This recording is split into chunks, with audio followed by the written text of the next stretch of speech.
खबर शामिल करते हैं पाकपतन से, जहां एबीसी न्यूज के senior district reporter Mohsin Ali की रिपोर्ट के मुताबिक आरिफवाला रंगशाह की हदूद में पुलिस मुकाबला।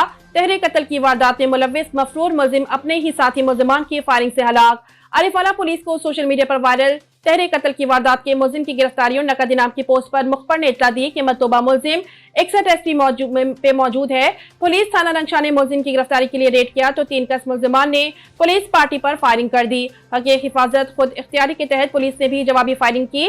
फायरिंग का सिलसिला कुछ देर जारी रहा। 2 कस नामालूम मुलजमान फायरिंग करते हुए अंधेरे का फायदा उठाते हुए फरार होने में कामयाब हो गए, जबकि उनका एक साथी मुलजिम फरार मुलजमान की फायरिंग से मुर्दा हालत में पड़ा हुआ मिला।